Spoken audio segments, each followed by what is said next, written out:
Hello friends, कैसे हो सब लोग। आई होप सब लोग अच्छे होंगे, बेहतर होंगे और स्वस्थ होंगे। स्वागत है आपका affairs cloud learn to lead में। मैं हूं आशु और आज हम डिस्कस करेंगे 22 सितंबर 2021 के बहुत इंपॉर्टेंट करंट अफेयर, जिसमें से आप दो बेस्ट इमेजेस देख रहे हो यहाँ पे। लेकिन हम बहुत ही इंपॉर्टेंट करंट अफेयर्स को डिस्कस करने वाले हैं, तो वीडियो को बिल्कुल लास्ट तक देखना है। लेकिन साथ ही साथ आपने हमारी एप्लीकेशन को डाउनलोड कर लेना है, जिसका लिंक आपको डिस्क्रिप्शन बॉक्स में मिल जाएगा। नाम क्या है, करियर्स क्लाउड। और उसके बाद आप अपनी ईमेल आईडी के थ्रू लॉगिन कर लें और क्रैक करंट अफेयर्स के ऊपर क्लिक करके 1 साल या फिर 2 साल की सब्सक्रिप्शन बाय कर सकते हैं। लेकिन दोस्तों इसका प्राइस बहुत ही कम है, लेकिन खास बात है कि 90 से 95% तक वो करंट अफेयर आपका कवर हो जाएगा जो आपको हर एग्जाम में मिल सकता है। यही खासियत है अफेयर्स क्लाउड टीम की। लेकिन हम ये किस तरह से कवर करेंगे, आपको मिलेगा डेली सेक्शन। डेली में आपको 3 तरह के सेक्शंस मिलेंगे। उसमें डिटेल करंट अफेयर होगा, क्वेश्चन एंड आंसर फॉर्मेट में करंट अफेयर होंगे और क्विज होगा, जो कि आप डेली हमारी एप्लीकेशन के ऊपर अटेम्प्ट कर सकते हो। नेक्स्ट होगा वीकली करंट अफेयर। वीकली में आपको 3 तरह के सेक्शंस मिलेंगे, डिटेल का, क्वेश्चन एंड आंसर फॉर्मेट और क्विज होगा, जो कि हर हफ्ते आप हमारी एप्लीकेशन के ऊपर अटेम्प्ट करो और देखो कि कितनी तैयारी जो है वो आपकी करंट अफेयर की अच्छे से चल रही है। मंथली करंट अफेयर होगा 4 तरह की इंपॉर्टेंट पीडीएफ, जिसमें एक में डिटेल करंट अफेयर होगा, दूसरे में क्वेश्चन एंड आंसर फॉर्मेट होगा, बेस्ट 100 करंट अफेयर्स होंगे और पॉकेट पीडीएफ होगी, जिसमें 2 या 3 लाइनर में आपको करंट अफेयर मिलेगा, ताकि जल्दी जल्दी में करंट अफेयर को रिवाइज कर सको। लेकिन आपकी परफॉर्मेंस को और बेहतर करने के लिए हम आपको 20 अलग अलग तरह के टॉपिक्स की पीडीएफ प्रोवाइड करेंगे, ताकि अगर किसी एक टॉपिक को आप रिवाइज करना चाहते हो, उससे रिलेटेड जितनी भी न्यूज़ है वो आप एक ही पीडीएफ से रिवाइज करना चाहते हो, तो आप टॉपिक वाइज पीडीएफ का यूज कर सकते हो। और अगर आप बैंकिंग के स्टूडेंट है तो 3 चीजें अलग से मिलेंगी, detail, question and answer format और क्विज। ये तीनों चीजें बैंकिंग एंड इकोनॉमी का सेक्शन होगा, लेकिन जो क्विज होगा वो आप हमारी एप्लीकेशन के ऊपर ही अटेम्प्ट कर सकते हो। किस बेसिस पे, मंथली बेसिस पे। लेकिन अगर आप एक ही पीडीएफ से जितना भी करंट अफेयर जा चुका है 2021 का वो रिवाइज करना चाहते हो, तो एग्जाम पीडीएफ का यूज कर सकते हैं। और डिटेल में बजट और इकोनॉमिक सर्वे आपको मिलेगा, लेकिन आपको एक्सपेक्टेड क्वेश्चन एंड आंसर भी बताए जाएंगे जो बजट और इकोनॉमिक सर्वे से बनाए जा सकते हैं। लेकिन अगर आप किसी भी स्टेट एग्जाम की तैयारी कर रहे हैं तो हम आपको स्टेट करंट अफेयर प्रोवाइड कर रहे हैं, और खास बात है कि हम हर स्टेट और यूनियन टेरिटरी को कवर कर रहे हैं। तो दोस्तों ये सारी चीजें कोई अलग अलग प्राइस नहीं आपसे ले रही है, सारी चीजें आपको एक ही सब्सक्रिप्शन में मिल जाएगी। सिर्फ एप्लीकेशन को डाउनलोड कर लें, लिंक डिस्क्रिप्शन बॉक्स में दिया हुआ है, लॉगिन करें ईमेल आईडी के थ्रू और क्रैक करंट अफेयर्स के ऊपर क्लिक करके आप 1 साल या फिर 2 साल की सब्सक्रिप्शन बाय कर सकते हैं। दोनों का प्राइस बहुत ज्यादा कम है, एक बार आप चेक करें मेरे कहने से आप खुद सरप्राइज हो जाएंगे कि इतने कम प्राइस पे हम आपको ये प्रोवाइड कर रहे हैं। लेकिन अगर आप नए स्टूडेंट हैं, जस्ट अपनी प्रेपरेशन स्टार्ट कर रहे हैं, तो मैं आपको गाइड करूंगा कि आप यार 2 साल की सब्सक्राइब करें, क्योंकि 1 साल और 2 साल के प्राइस में बहुत ज्यादा डिफरेंस नहीं है। लेकिन दोनों सब्सक्रिप्शन में आपको 10% एक्स्ट्रा डिस्काउंट मिलेगा अगर आप ASH10 कोड का यूज करेंगे। और इसी तरह से जो है वो सपोर्ट तो करेंगे ही करेंगे, लेकिन अगर आपकी कोई क्वेरी है तो आप जो है वो इस ईमेल आईडी और नंबर पे संपर्क भी कर सकते हैं। और हमें सपोर्ट करने के लिए आपने वीडियो को लाइक जरूर करना है, शेयर जरूर करना है यार, और चैनल को सब्सक्राइब जरूर कर दें। तो हम मोस्ट इंपॉर्टेंट क्वेश्चन सेक्शन के साथ स्टार्ट कर रहे हैं आज का सेशन, लेकिन आप टेलीग्राम ग्रुप को ज्वाइन कर लें ऑफिशियल नोटिफिकेशंस के लिए। तो स्टार्ट करते हैं फिर 22 सितंबर का करंट अफेयर, जिसमें पहला क्वेश्चन क्या कहता है, which of the following is the official motto of the winter Olympic and the Paralympic games 2022। आप कह सकते हो कि एक ऑफिशियल थीम क्या है 2022 के जो विंटर ओलंपिक्स और पैरा ओलंपिक गेम्स हो रहे हैं। तो काफी बच्चे कंफ्यूज हो रहे होंगे सर, अभी तो ओलंपिक्स गया है, पैरा ओलंपिक्स गेम्स गई हैं। तो आपको पता होना चाहिए कि ये समर ओलंपिक्स थी। दोनों अलग अलग होती हैं दोस्तों। समर ओलंपिक्स हो चुकी हैं 2020 वाली 2021 में हुई है कोविड के कारण, तो टोक्यो में हो चुकी हैं। लेकिन अभी 2022 की विंटर वाली हैं, क्योंकि इससे पहले 2018 में हुई थी, साउथ कोरिया में हुई थी तब। लेकिन अभी 2022 की बात कर रहे हैं तो ये होंगी बीजिंग में। कहाँ पे होंगी, बीजिंग में, और चाइना में होने वाली हैं ये विंटर ओलंपिक और पैरालंपिक गेम्स है। और इसका जो मोटो है वो क्या रखा गया, together for a shared future. तो आंसर क्या होगा इसका, डी होगा। तो जो आप ये पढ़ रहे हो फास्टर हायर स्ट्रॉन्गर और टुगेदर, ये समर ओलंपिक्स का था दोस्तों। 2020 वाले का जो मोटो था वो क्या था, faster higher stronger together. Together word बाद में ऐड किया गया था। तो ये याद रखना है ताकि आप कंफ्यूज ना हो जाए इसके बीच में, इसलिए बहुत इंपॉर्टेंट है। तो आप देख सकते हो together for a shared future Beijing 2022, ये इसका मोटो रहेगा।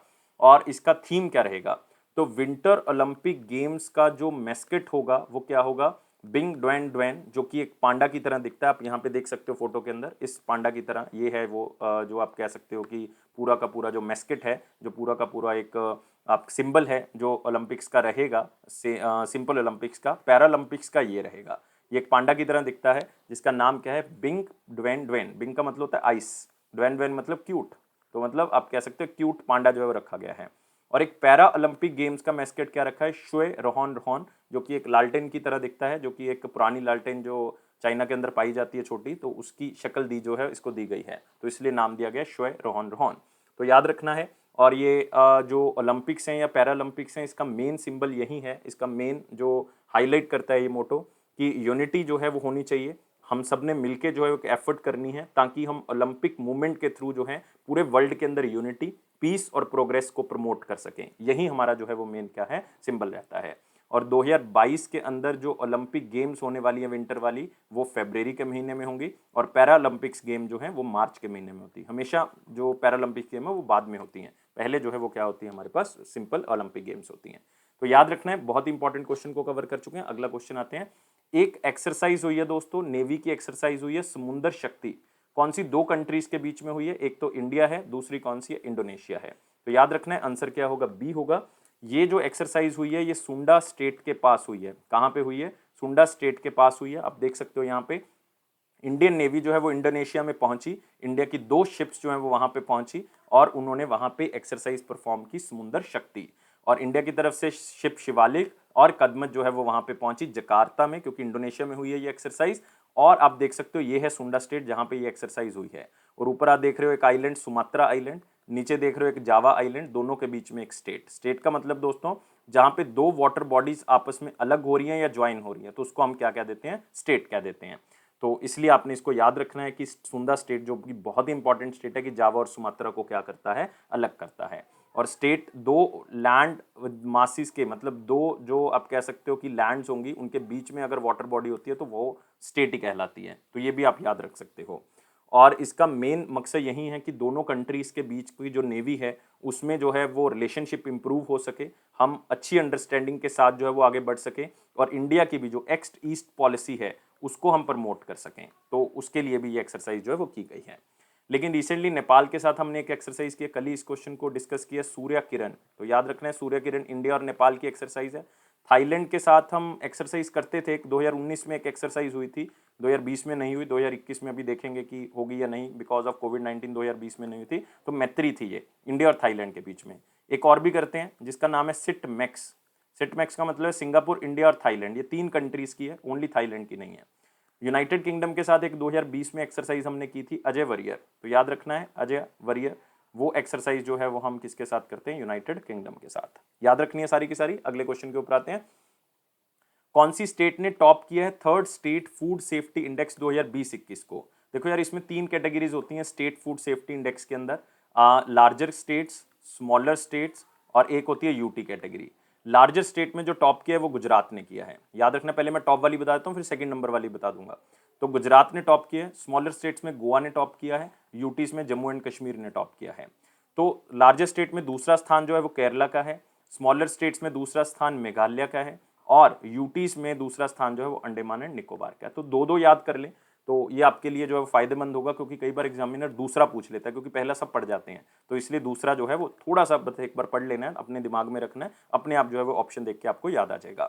और बिहार लार्जेस्ट स्टेट में वर्स्ट है, मतलब आप कह सकते हो सबसे कम जो रैंक मिला है वो किसको मिला है? बिहार का, लार्जर स्टेट्स के अंदर। तो ये आप थोड़ा सा जो है वो याद रखोगे बिहार, क्योंकि वैसे भी आप कह सकते हो कि लिटरेसी रेट वहाँ पे कम है, जिसके कारण लोगों को नॉलेज कम है, जिसके कारण आप कह सकते हो कि वर्स्ट परफॉर्मर कौन है? बिहार है। तो third state food index safety index जो है वो किसने प्रिपेयर किया होगा? जो लाइसेंस देता है यार फूड सेफ्टी का, वो कौन सी ऑर्गेनाइजेशन है? वो है फसाए हमारे पास। और ये इंडेक्स किसने रिलीज किया? हमारे हेल्थ मिनिस्टर मनसुख मंडाविया जी। तो इंडेक्स किसने प्रिपेयर किया? Food safety and standard authority of India, फसाई ने इसको जो है वो प्रिपेयर किया है। गोवा जो है वो स्मॉलर स्टेट में पहले नंबर पे है, दूसरा स्थान मेघालय का है इसमें, और जम्मू एंड कश्मीर यूटीज में है, और दूसरा स्थान इसमें किसका है? अंडमान एंड निकोबार का। और 5 पैरामीटर जो है वो यूज़ किए जाते हैं इसके लिए, जो फूड एंड सेफ्टी इंडेक्स बनाया जाता है।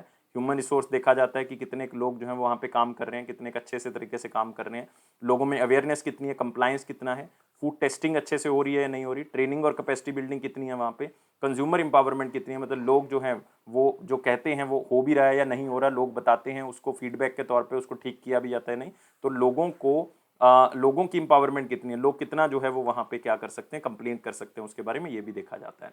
तो ये सारी चीज़ें देख के ये इंडेक्स प्रिपेयर किया जाता है और तीसरी बार ये इंडेक्स जो है वो बनाया गया है। अगले क्वेश्चन के ऊपर आते हैं दोस्तों, जो है very important question section. Like करना, वीडियो को शेयर करना और चैनल को सब्सक्राइब कर दें और टेलीग्राम ग्रुप को ज्वाइन कर लें, डिस्क्रिप्शन बॉक्स लिंक से। और इसमें क्वेश्चन क्या कहता है, किसको अपॉइंट किया गया है चीफ टेक्नोलॉजिकल ऑफिसर या chief technology officer reserve bank innovation hub?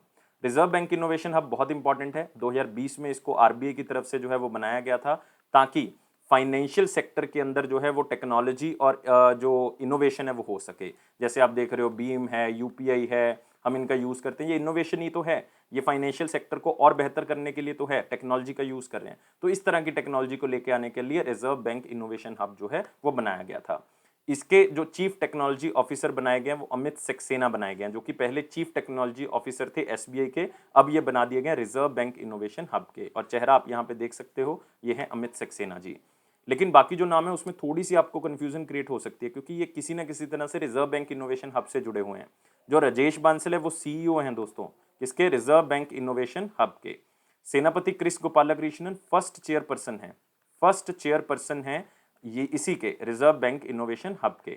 और चंद्रशेखर घोष, बहुत इंपॉर्टेंट अपॉइंटमेंट है, आरबीआई ने की थी ये, किस बैंक के लिए? बंधन बैंक के लिए। और बंधन बैंक के क्या बनाए गए? एमडी और सीईओ बनाए गए हैं। कौन? चंद्रशेखर घोष। सारी अपॉइंटमेंट्स बहुत इंपॉर्टेंट है, खास करके बैंकिंग के स्टूडेंट्स के लिए। अगला क्वेश्चन क्या है कि कौन सी कंट्री ने एक अनमेन्ड कार्गो एयरक्राफ्ट जो है वो भेजा है, और उसका नाम क्या है? ताइनजोउ 3।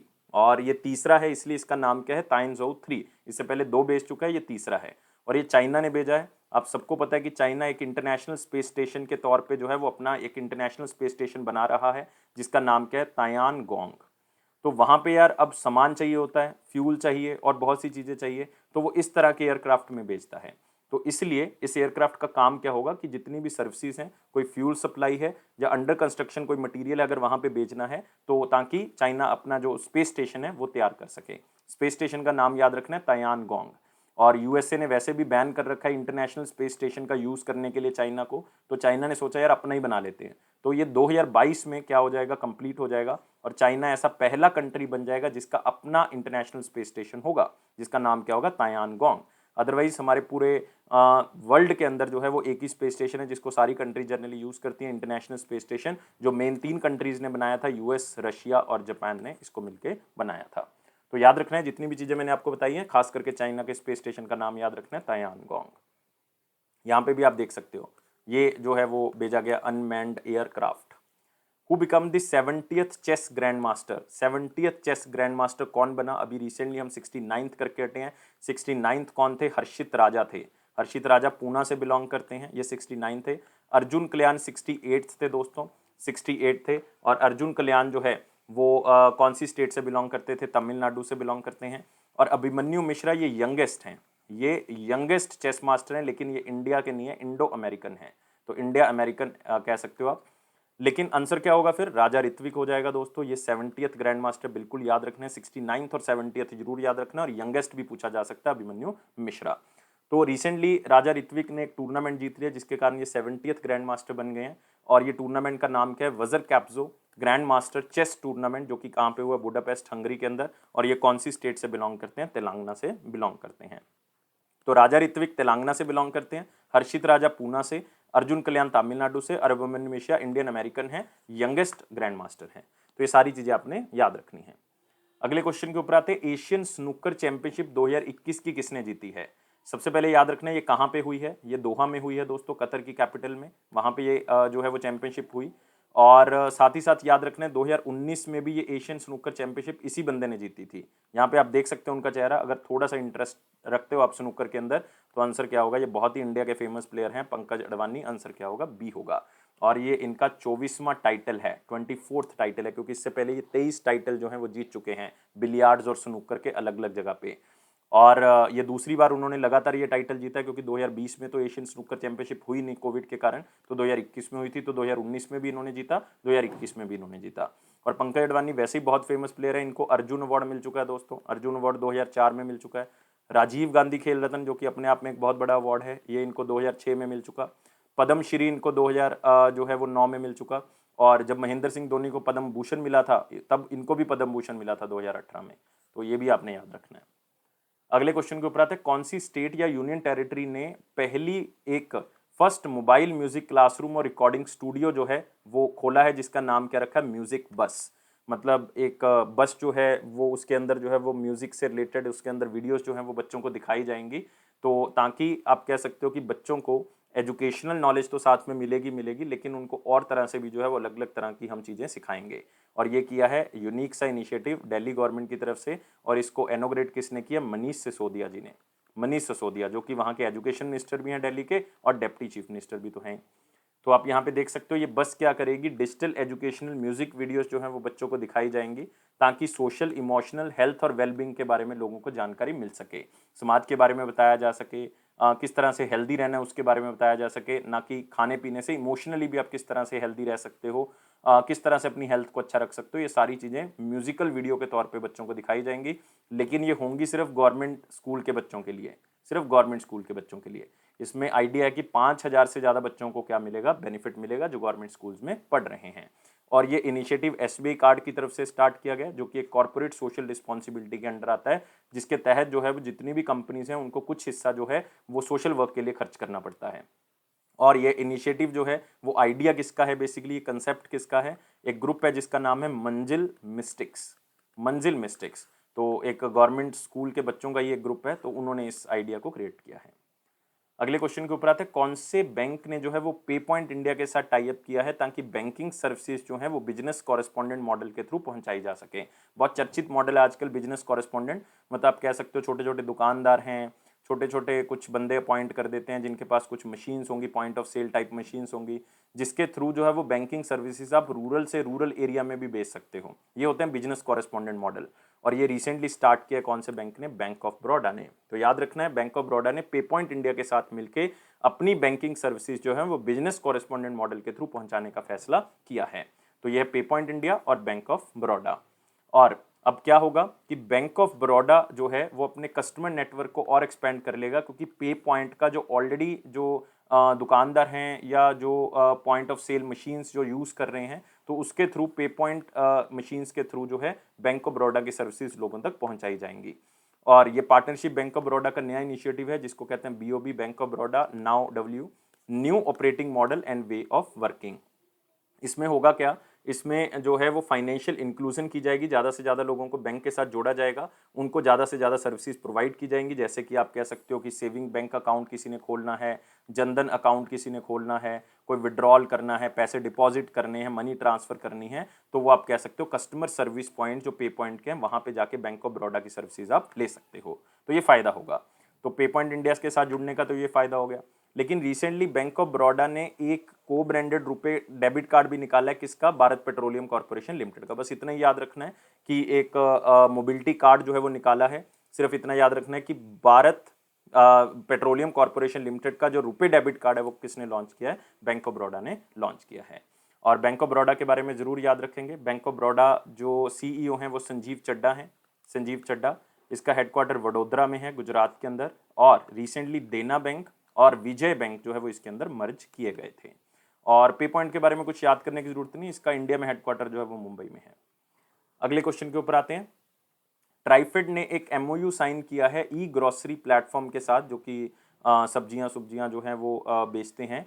और प्रमोशन होगी किसकी? वंदन प्रोडक्ट्स की। देखो यार, वंदन प्रोडक्ट्स वो हैं जो आप कह सकते हो कि जो हमारे फॉरेस्ट हैं, जो हमारे पेड़ लगे हुए हैं जहाँ पे, वहाँ से इकट्ठे किए जाते हैं ट्राइबल पॉपुलेशन के द्वारा, तो उसको हम कहते हैं वंदन products. Jan Dhan one project भी कह देते हैं, जो ट्राइबल अफेयर मिनिस्ट्री ने स्टार्ट किया था।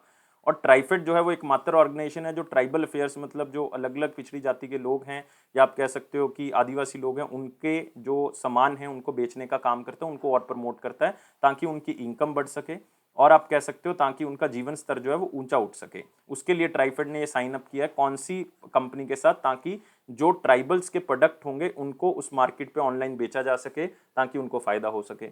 अब ये टाई अप इन्होंने किया है दो कंपनीज के साथ, एक तो बिग बास्केट के साथ, एक पूर्ति एग्रोटेक के साथ। तो आंसर क्या होगा? बोथ बी एंड सी। तो पूर्ति एग्रोटेक एक झारखंड बेस्ड कंपनी है, झारखंड बेस्ड कंपनी है। तो आप देख सकते हो ट्राइफेड ने पूर्ति एग्रोटेक के साथ टाई अप किया, जो कि झारखंड के बेस पे कंपनी है, जो कि पर्ल कल्टीवेशन का काम करती है। मतलब कह सकते हो मोती जो है वो बनाए जाते हैं। इससे क्या होगा? पर्ल्स को किस तरह से बनाना है, ट्राइबल एंटरप्रेन्योर जो बनाते हैं पर्ल्स को, तो उसको प्रमोट किया जाएगा अलग अलग जगह पे, जो है वो उसको बताया जाएगा कि इस तरह से आपने चीज़ों को बनाना है। और बनाई हुई चीज़ें जो आदिवासियों की हैं वो बेची जाएंगी इस पूर्ति एग्रोटेक प्लेटफॉर्म के ऊपर, जिससे क्या होगा, मार्केट का पोटेंशियल तो बढ़ेगा ही बढ़ेगा यार, इनकम भी तो बढ़ेगी ट्राइबल्स की।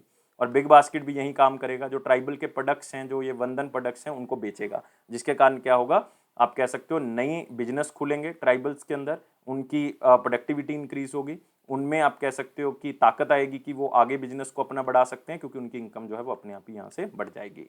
ट्राइफेड बहुत इंपॉर्टेंट ऑर्गेनाइजेशन है ट्राइबल मिनिस्ट्री के लिए, क्योंकि एक ही ऑर्गेनाइजेशन है जो ट्राइबल के वेलफेयर के लिए काम करती है। Tribal cooperative marketing development federation of India 1987 में बनाई गई थी। इसके जो चेयरमैन है वो प्रावीर कृष्णा है, और इसका हेडक्वार्टर न्यू दिल्ली, और ये मिनिस्ट्री ऑफ ट्राइबल अफेयर्स के अंदर आती है, मिनिस्ट्री ऑफ ट्राइबल अफेयर, जिसके यूनियन मिनिस्टर कौन है, अर्जुन मुंडा जी, जिनकी कॉन्स्टिट्यूएंसी कौन सी है, खुंती, झारखंड के अंदर। और बिग बास्केट 2011 में बनाई गई थी, इसके ब्रांड एम्बेसडर शाहरुख खान है, और पेरेंट ऑर्गेनाइजेशन इसकी टाटा डिजिटल है, मतलब ये टाटा का ही एक यूनिट है। अगले क्वेश्चन के ऊपर आते हैं, कौन से बैंक ने वीजा के साथ टाई अप किया है ताकि वो अलग अलग तरह के क्रेडिट कार्ड लॉन्च कर सके। बहुत ही सिंपल सा क्वेश्चन है, सिर्फ क्वेश्चन को यहीं से याद कर लें।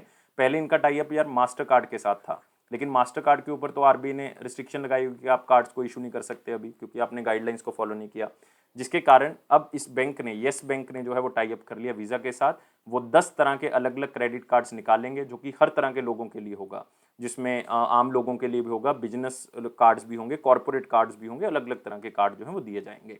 येस बैंक के बारे में याद रखोगे, येस बैंक के डायरेक्टर और सीईओ प्रशांत कुमार हैं, प्रशांत कुमार। इसका हेडक्वार्टर मुंबई में है, और इसकी टैगलाइन है experience or expertise, experience or expertise. यहाँ पे आप देख सकते हो अलग अलग तरह के कार्ड्स होंगे, जिसमें लॉयल्टी प्रोग्राम्स हैं, आप कुछ खरीदोगे तो आपको कुछ रिवॉर्ड्स मिलेंगे, तो उसका यूज़ कर सकते हो। इवन येस बैंक ने एनपीसीआई के, national payment corporation of India के साथ भी टाई अप कर लिया कि रुपए ब्रांडेड क्रेडिट कार्ड भी निकालेंगे। वीज़ा ब्रांडेड तो निकालेंगे, लेकिन रुपए डेबिट कार्ड भी, क्रेडिट कार्ड भी निकालेंगे। एनपीसीआई याद रखना है 2008 में बनाया गया था, और इसके हेड कौन है, दिलीप असबे, दिलीप असबे। अगले क्वेश्चन के ऊपर आते हैं, इंडिया पोस्ट पेमेंट बैंक ने एक कंपनी के साथ टाई अप किया है ताकि नॉन लाइफ इंश्योरेंस प्रोडक्ट लोगों को बेचे जा सके। और ये कौन सी कंपनी के प्रोडक्ट बेचेगा अब इंडिया पोस्ट पेमेंट बैंक, दो कंपनीज के, टाटा एआईजी जनरल इंश्योरेंस और बजाज अलायंस। तो आंसर क्या होगा, बोथ ए एंड सी होगा।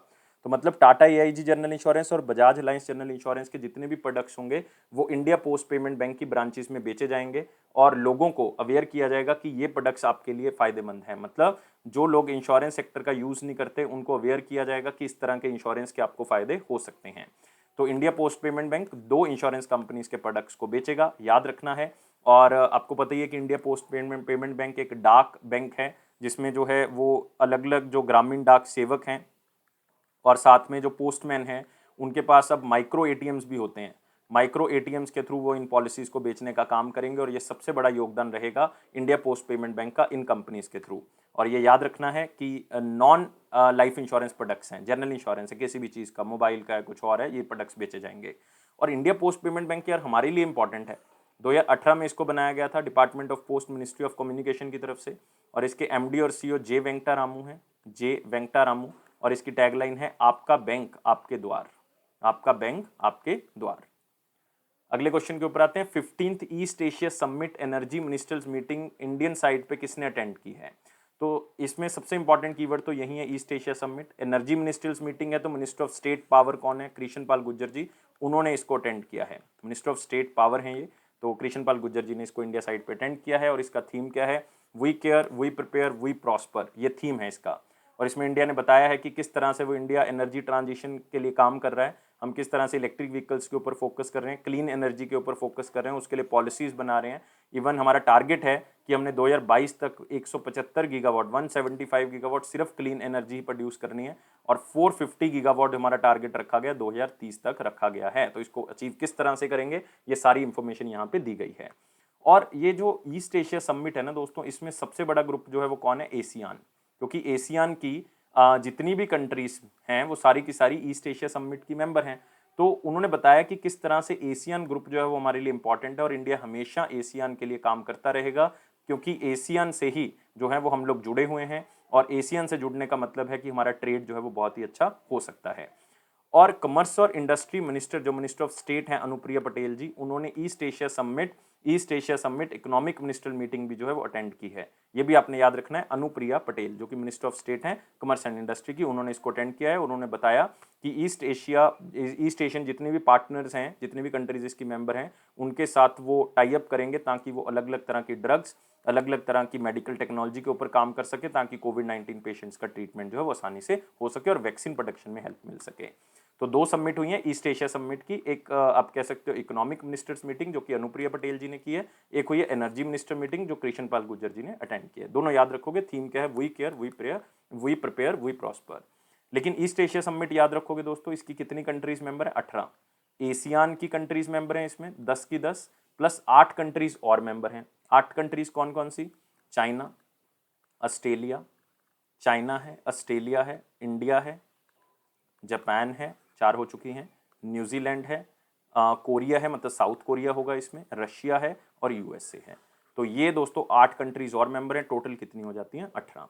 तो एशियन के बारे में भी यहाँ पे याद रख सकते हो। एशियन की मेंबर कंट्रीज 10 हैं और इसका जो हर साल दिन मनाया जाता है वो 8 अगस्त को मनाया जाता है। 8 अगस्त को हर साल एशियन डे मनाया जाता है। और याद रखना है 1967 में इसको बनाया गया था और इसका हेडक्वार्टर कहाँ पे? जकार्ता। मेंबर कंट्रीज कितनी है? 10। इंडिया जो है वो एशियन का मेंबर नहीं है, याद रखना है। एशियन के मेंबर है Brunei, Cambodia, Indonesia, Laos, Malaysia, Myanmar, Philippines, Singapore, Thailand and Vietnam.